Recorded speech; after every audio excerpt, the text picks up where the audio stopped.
if you're following this series properly, you would see that a lot of it matches what's said before.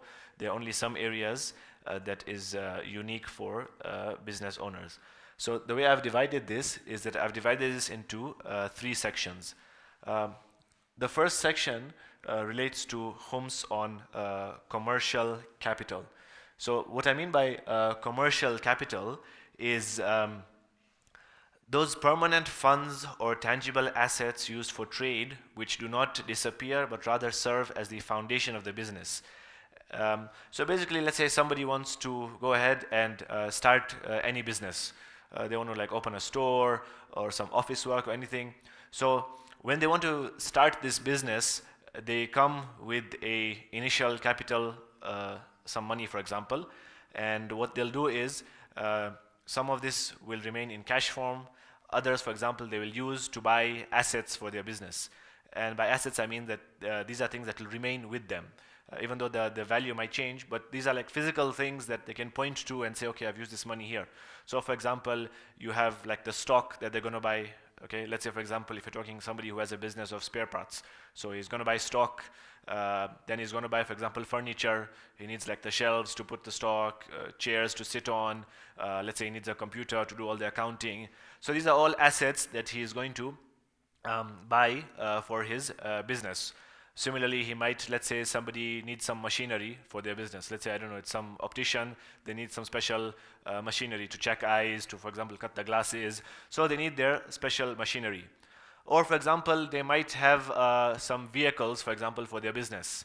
So let's say it's a store, so they buy a car for their business. Let's say, for example, they want to distribute or deliver goods, so they buy a car for the office, or even a motorbike, for example. So all this comes under commercial capital. Basically, these are assets that they have, and they're going to use this for their business. So apart from the liquid cash that they have all these assets. The general principle is that Khums is wajib on commercial capital. So anything that they buy, for example, whether it's stock, machinery, furniture, their car, for example, for the business, the general idea is that, okay, they have to pay Khums on all these items.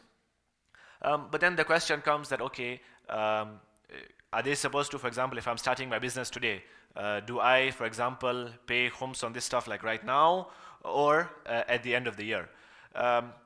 So there's 4 scenarios that can be imagined. So the first scenario is if the commercial capital is from mukhammas wealth, meaning that wealth that I used to buy all these things, I'd already paid Khums on it before. Or from wealth that was never liable for Khums, which we mentioned in the first session. So for example, the wealth was from inheritance. If it's a lady, for example, it's her mahar. So wealth that was never liable for Khums. In both cases, then in this case, Khums is not wajib on these items. Basically because you used money that was either originally Khums free or you'd already paid Khums on it, and now you just change the form of that money into, for example, computers or shelves or stock or whatever. So here, clearly, Khums is not wajib, and there is nothing complicated. The second scenario is that the initial money that I'm putting in to buy all this stuff, the commercial capital, it's not mukhammas, okay? But these things that I buy, the individual may need to use it for personal or business expenses during the year. So I'm starting my business today, okay? I buy, for example, my stock, I buy all these items, but if you ask me that, okay, for example, my Khums date is going to come after 6 months, so I have like 6 months to the end of my year. This stuff that I've bought, are you sure that you will not use or you'll not need any of this for your personal expenses? If it says yes, I'm sure, because for example, let's say I have something at home, let's say I have some savings, I'm sure I'm not going to touch any of this for my personal expenses or my business expenses. So then you'd say, okay, you pay immediately. But no, a person says that, you know what, if something can come up and I might use this stuff for my personal or business expenses. So for example, let's say I want to start a grocery store, okay? So I buy, for example, stock, I buy like, let's say food stuff, whatever I'm selling in my grocery store. But I ask myself, I say, you know what, throughout the year, there's a chance I might, for example, take some of these groceries home and use it at home. So I'm still giving that possibility that something can come up and I might have to use this at home. So as soon as you say, okay, there's a chance that you might use this throughout the year, then say, okay, your khums, when your year end comes, okay, on your khums date, that's when you pay your khums of your commercial capital. Again, this is also not new. In the first or second session, we mentioned that even for a general person, any income that you get, any gain, whether it's a gift, money, whatever, if you're sure that until the end of the year, you are not going to use it, then you pay khums on it immediately based on ihtiyat wajib. But if you say, no, I'm not sure, maybe something will come up, I might need to use it, then you say, okay, fine, keep it, and then you wait until the end of the year. So this scenario too is similar, okay?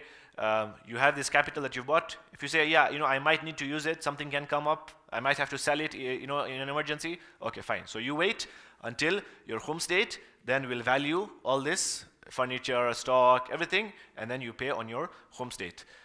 The third scenario is, again, the commercial capital is not mukhammas, meaning it's fresh money, I've just bought all this, and this trader, myself for example, I have another source of income sufficient for my expenses. So in this case, I know for example that people for example who run side businesses. So I have a day job, okay, I'm getting my salary from there, and that salary I'm using it for my expenses at home. Now I have some, let's say, leftover savings, and I want to start a side business, let's say in the evening. I want to, for example, open a restaurant or a store or something.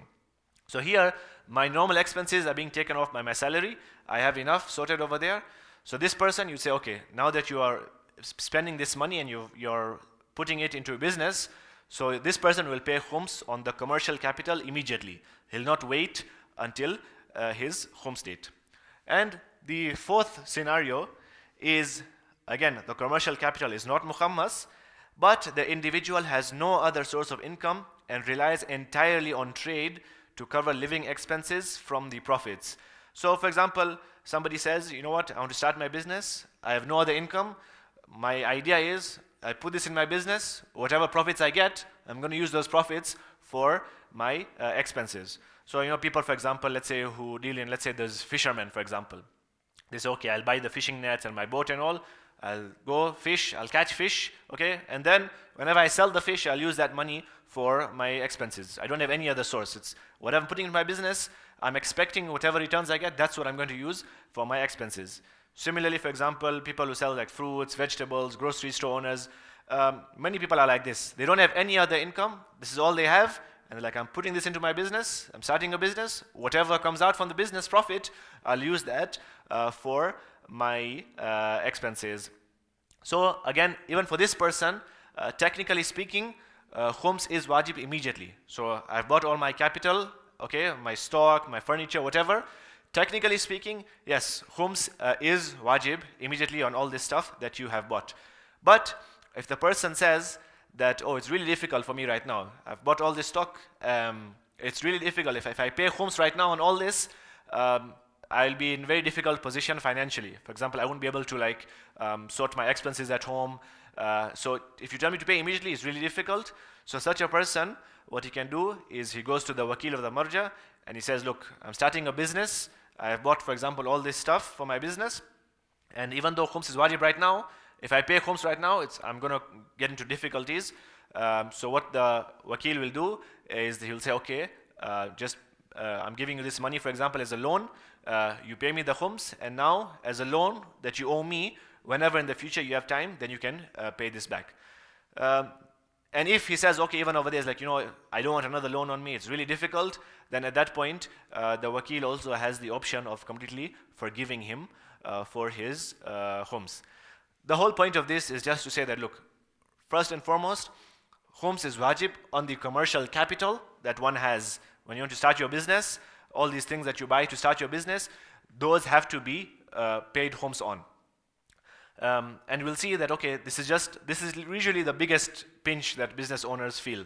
But it's only a one-time thing. It's only when you start your business or that first time you pay, then as long as you maintain that value, you're fine. It's not like every year then you pay again on the same thing. So for example, let's say I invest in like stock, for example. I have let's say a store for selling spares. So I buy stock of 100,000 shillings, for example, nuts and bolts and whatever. So now, first thing, okay, I have to pay khums. So I've paid khums. Now the value of my stock is 100,000. Okay, but throughout the year, this stock, I will sell it and then new stock will come. So is it okay, the new stock comes and again I pay on this? No. You just, that value of 100,000 is your commercial capital that you've paid Khums on. Even if those bolts and nuts, they all go and you replace them with new one, as long as you're 100,000 and below, you're fine, you don't have to pay anything. Once your value of your commercial capital increases, that you can say is now new capital that you have to pay on the new one. So the point over here is just that initially when you start your business, you have to pay Khums on all the commercial capital, stock, the cash, the furniture, computers, whatever, all that has to be paid Khums on.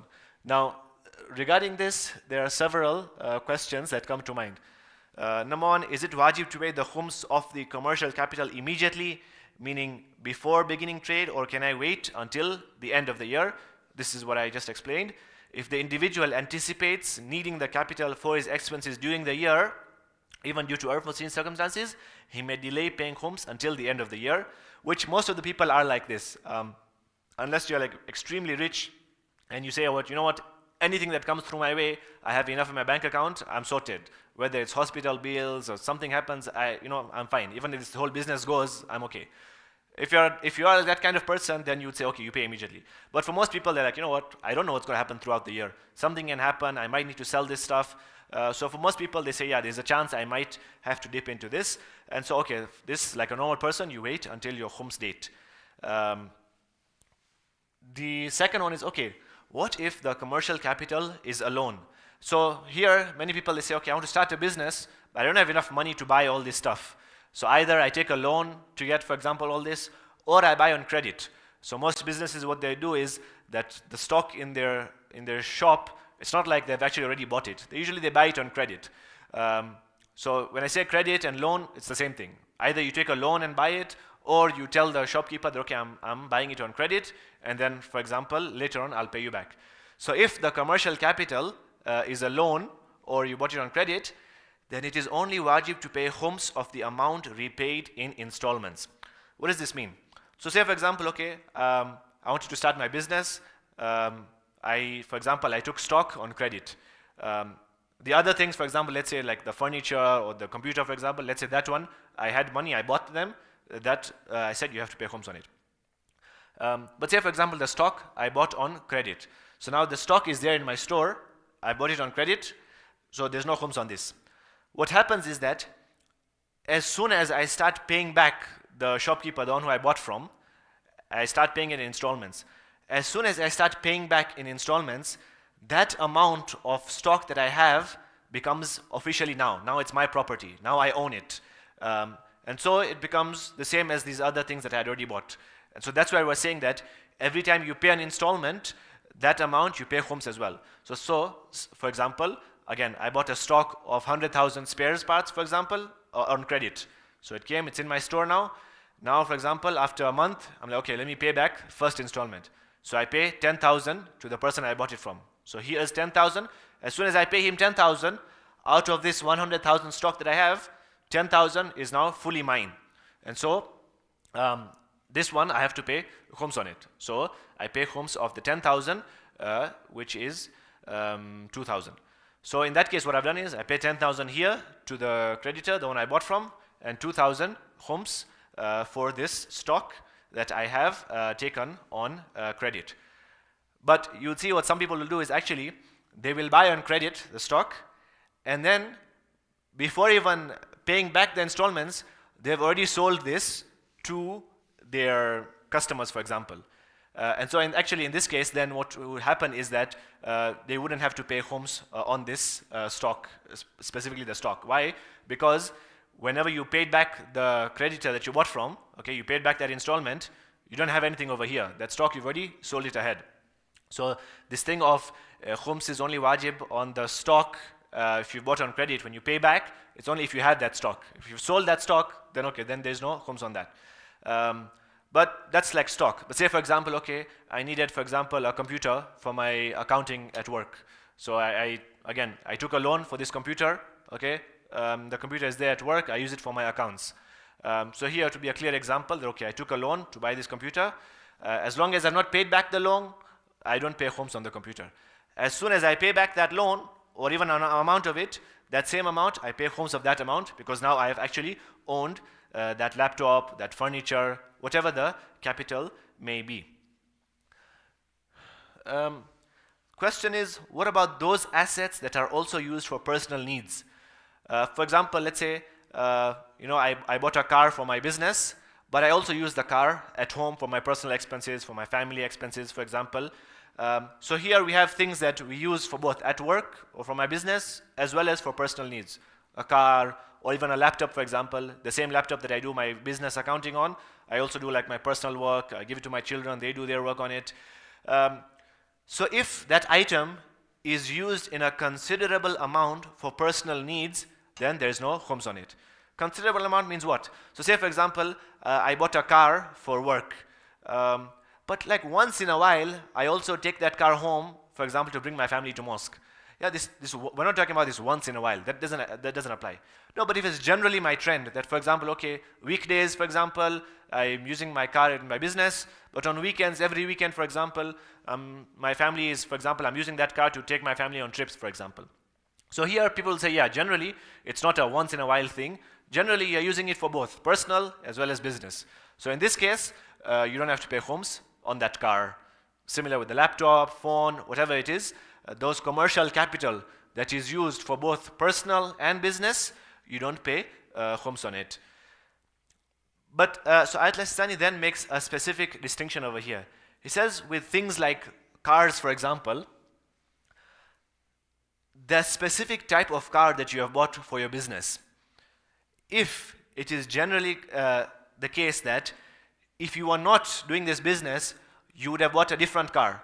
So the most practical example I can give is a pickup truck. Yeah, generally people, they don't buy pickup trucks like for their personal uses. It's only if you have a business that you have a lot of like transport to do, then people will buy a pickup truck. So say, for example, this person bought a pickup truck for their business and he's also using it at home. So this person, if you ask him that, okay, if you are not doing this business, would you still buy a pickup truck? He'd be like, no, I would not. I would buy, for example, a normal car. So here, Al-Sistani says, okay, because the specific type of car that you've bought is related to your business, then the difference in price between a pickup truck and the normal average car that you would have bought, that difference in price is liable for khums. So say, for example, if a pickup truck is 2 million, okay, and you tell this person, okay, if you are not doing this business, what car would you have gotten for your normal expenses? You say, yeah, maybe like a car that's around 1.5 million. That's my general average normal car that I use at home. So it's okay. Because of this business now, you're spending 2 million to buy a pickup truck. This difference of 500,000 is what is liable for khums. Because your car is such that you specifically bought it for business, and if you're not doing this business, you would not have bought this car.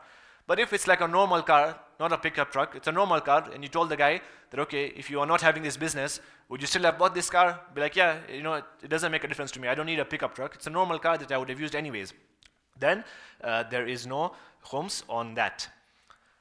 So, like I said, okay, so the idea is that, okay, now I've paid khums on this commercial capital, whether it's the furniture, the vehicles, the stock, everything is now, I've paid khums on it. Okay, but now, what if now I start replacing them? I sell them and I replace them. So what if I sold a commercial asset for a higher price and then used it to buy another asset? So say, for example, I had some machinery for my business, okay? Obviously, I paid khums on it, it's a commercial capital. Now, after a few years, I said, you know what, I need to get the latest model of the machine. This machine has become old, I want to get the latest one. So I go, I sell this old machine, and I buy a new machine. If I make a profit in this sale, so for example, if I bought the machine, let's say at like 1 million, and it's something that increases in price, and now I sold it for 2 million. So I made a 1 million profit. Then even though I'm going to use that 2 million to buy another machine, that 1 million is still liable for khums. So this is specifically to those assets that appreciate over time. If you basically, whenever you sell them and you make a profit, then that profit is liable for khums. So that's generally, okay, the section on khums on these commercial capital. Generally speaking, yes, okay, if you, whenever you own it, you've bought it and it's not on credit or on loan, then you would have to pay khums of that. The next section is now operating expenses. So when we started, I had mentioned that as soon as you get any income, generally, okay, Islam says, okay, generally, as soon as you get an income, I had this whole discussion and I explained the hadith that say basically, as soon as you get it, okay, khums was liable, but then the Imam said, okay, you know what, go, we are giving you a year, use it for your expenses. So in those narrations that talk about go use it for your expenses, there is specific mention that, okay, either use it for your personal expenses or your business expenses. So there's a couple of letters from Imam al-Jawad to his companions. Then the companions also asked Imam al-Hadi after that. And it's very clear, basically the Imam said that, okay, the expenses that you can minus also include your business expenses. So apart from expenses that you minus from your daily life, you can also minus expenses incurred in your business. So basically what we mean over here is that, okay, I've started my business, I bought this commercial capital, whatever it is, and now I'm doing trading, yeah, I'm doing my business, and slowly I'm getting profits, right? The money is coming in.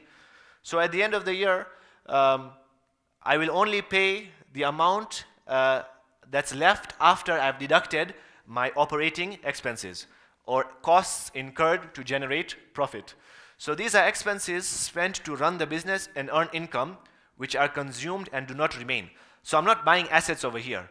These are general expenses that I have in my business, and I will deduct them before calculating khums, since they are necessary for profit generation. So examples, there's so many examples of these kinds of expenses. The rent I pay on the shop, the employee wages, the taxes, worker insurance, business setup costs, employee visa fees, transportation costs, business license fees, maintenance costs, etc., etc., etc. So basically all this is money I'm putting in, these are all fees I'm paying, expenses. It's not like I'm buying specific assets, but all these are expenses that I incur to run my business. Even for example, okay, it's my water bill, electricity bill for my store, for example. Okay, I'm hiring an askari, for example, to take care of the cars, employing my employees. All of these kind of expenses, all of these are, I will minus them before I pay my khums. So usually what will happen is that after I've paid all these expenses, whatever is left over in my bank will, generally speaking, be my final profit that will be liable for khums. But if you remember last week and the week before, I discussed two principles that are very helpful over here. So any amount that was taken as a loan for operating expenses is also minused from the profit amount before paying khums. So the previous slide, I said I took a loan, for example, for commercial capital. That's separate. Here we're saying that, look, I took a loan now for my running expenses of my business. Let's say, okay, it's end of month and I need to pay my employees my salary. I didn't have money, so I took a loan. So, okay, now on my khums date, if I'm still in debt for that specific loan, I'll say, okay, I have profit of, for example, $10,000 lying in my bank. I'll say, okay, minus that debt amount, because I took a loan for operating expenses. So I took a loan to pay my salaries, for example, to my employees. Okay, that 10,000 in my bank, I'll say minus this debt that I have of paying my employees. Let's say I took a loan of 1,000, so 10,000 minus 1,000, okay, 9,000, I will pay khums on it.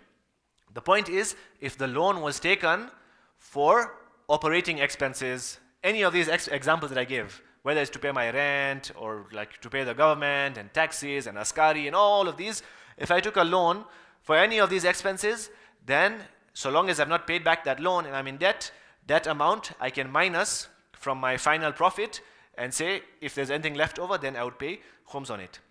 The same applies for mukhammas wealth that was spent on operating expenses.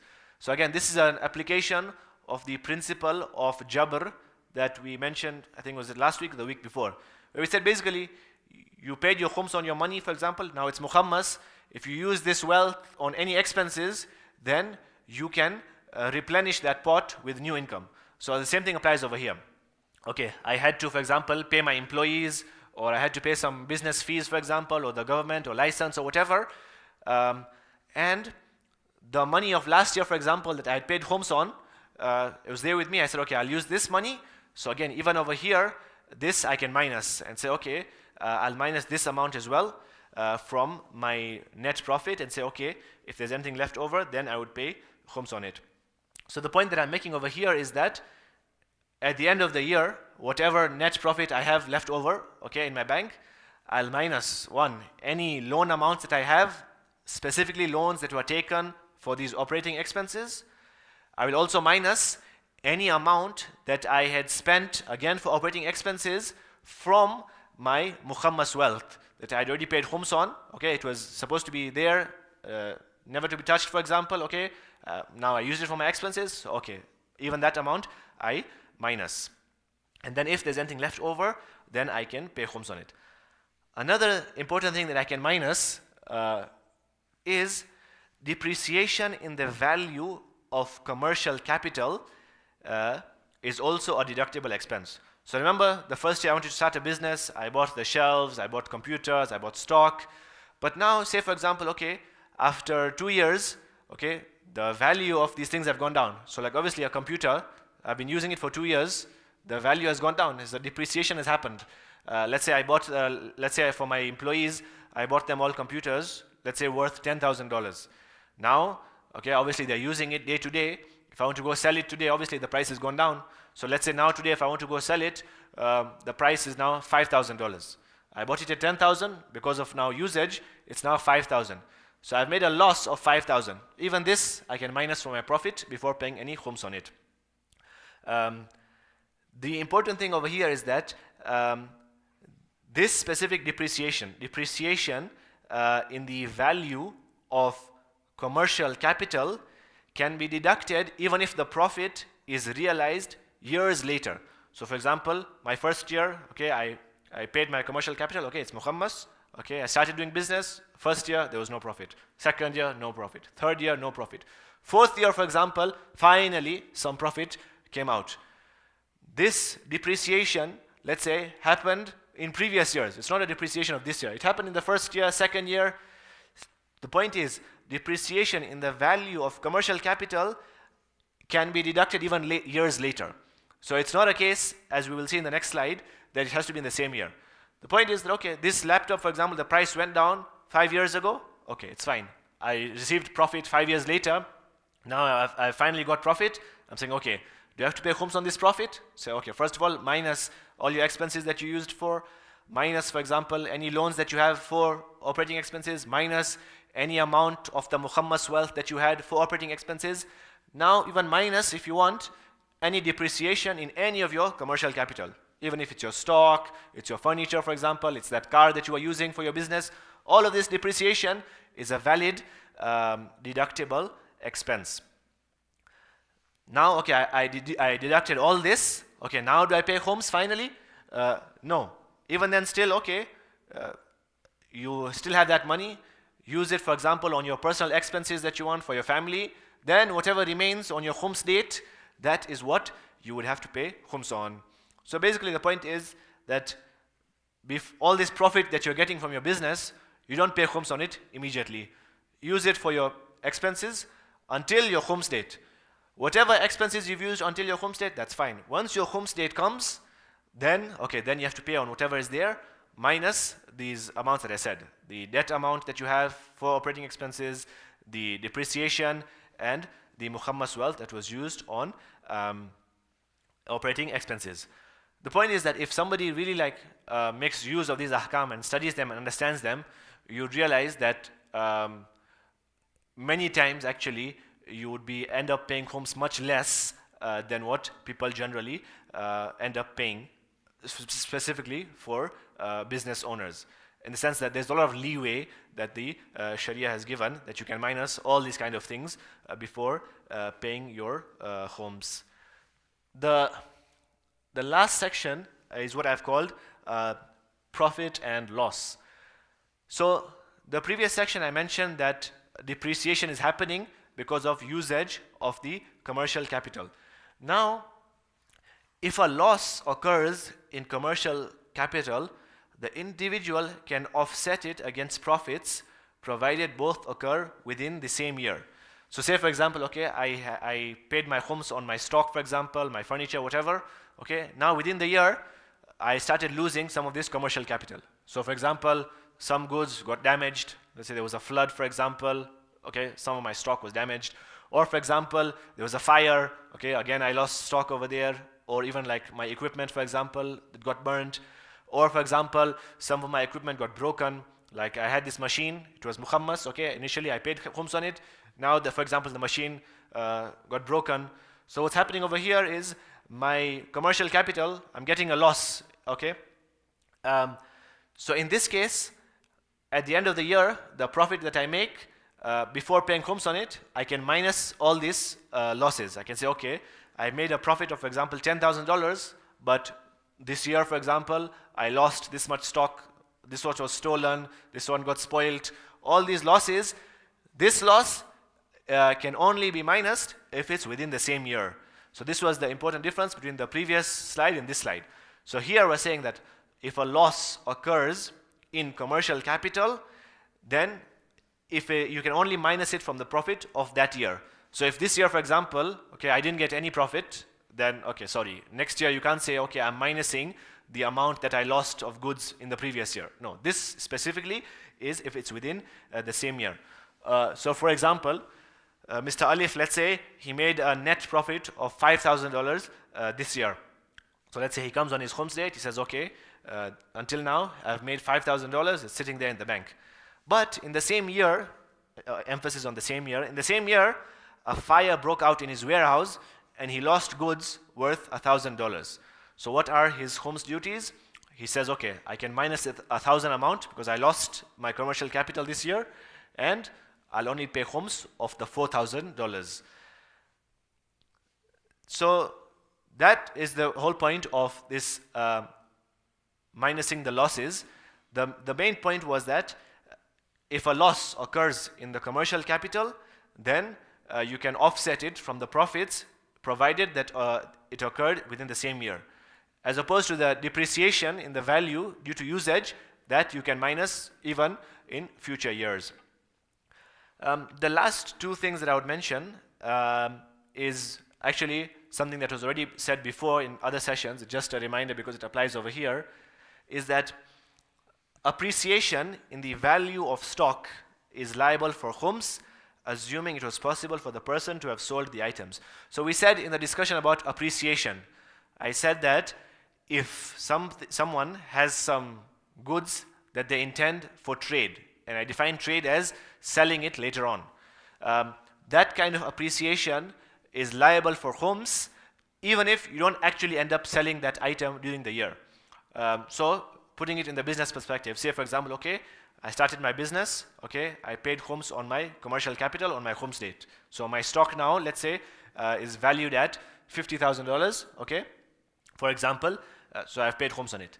Then come the next year, okay, say within the year, I didn't sell these items for whatever reason. It was possible for me to sell it, but okay, I didn't sell it. And now the price of my stock has gone up, and now it's standing at $60,000. So this appreciation that has happened is appreciation that has happened in items that I intended for trade, meaning I had kept them that, okay, I'll sell them. So this kind of appreciation, if you go back to that session, we mentioned over there as well, that this appreciation is now liable for Khums. So on my Khums date, I'll say, okay, my stock, how much has it increased? If it's increased, let's say $10,000, okay, 10,000 is now liable for Khums. Of course, then you minus as well, whatever we said to minus. So for example, you would say, a real example, okay, on my Khums date, I'll say, okay, how much profit have I made this year? It's in my bank account. Let's say there's 5,000 in my bank account, that's my profit. Then there's 10,000 appreciation of stock, so 15,000, okay, is liable for Khums, minus, for example, the depreciation in my commercial capital, the losses that I had, any debt amounts that I had for my commercial capital, for my expenses that I was doing in my office, as well as any amount that I spent from my Muhammas wealth for running my business. And then whatever remains, I would pay Khums on that. Lastly, a loan taken for commercial capital cannot be minused from the net profit. Again, this was alluded to before. So basically, okay, I want you to start my business. So I took a loan from someone, and I said, okay, I'm taking a loan to buy, for example, let's say stock or for example, my computer or my furniture, whatever. This loan, because it's not a loan that I've taken for my running expenses, it's a loan for my commercial capital. So this loan, okay, those items, like I said before, there's no khums on it because I don't own them yet until I start paying back. But come my khums date, if I have any profit, for example, I cannot say, okay, profit minus this loan amount. No, you only minus that loan amount or that debt amount that was taken for your operating expenses of your business, to pay the employees, to pay rent, whatnot. But if it's to increase your commercial capital, you don't minus that loan amount. So generally, that's the general overview of khums that's liable for business owners. And so that brings this session to an end. If there are any questions.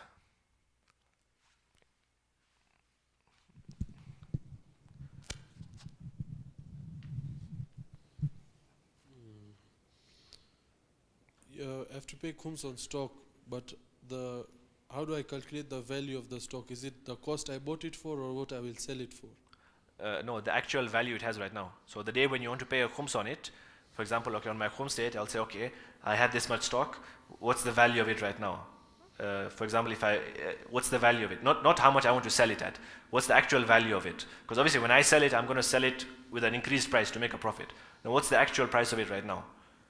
So what my cost is? Yeah, on that day, if there's no like appreciation, if it's something that the price stays stable, let's say I imported it, for example, and there's no appreciation, then yeah, okay, well, the price that I bought it at is the actual value of the goods. Okay, and then, so if now let's say, towards the end of the year, I had the profit, let's say 10,000. Okay. I bought a car for 5,000, dual purpose, personal and work. Yeah. So that's counted as an expense, it's out. Yeah. And then, if I don't know my taxes until the end of the year, how do I pay khums? Immediately, if it's liable, immediately, if I have it with me, then do I have to wait or? What you mean, like you're saying that on your khums date, you don't know that after 3 months how much taxes you'll have to pay? Is that what you're saying? Yeah, for government taxes. Yeah. So the whole point is that when we say you're allowed to use for expenses, we mean until your khums date, any expenses that could come until your khums date, you're allowed to minus. Anything future expenses, you can't minus. So whatever the tax will be then, whatever will be, the point is until today my khums date, whatever I've used, it's gone. Whatever is left over, you pay khums on it. Okay, and then you said business expense can include transport. So, for example, I bought goods, he's transporting it to me. Yeah. That is an expense? Yeah. Because you'll have to pay him, for the transfer, delivery of your goods, yeah? That's all incurred, it's all part of the expenses of your business. Okay, done. Thanks.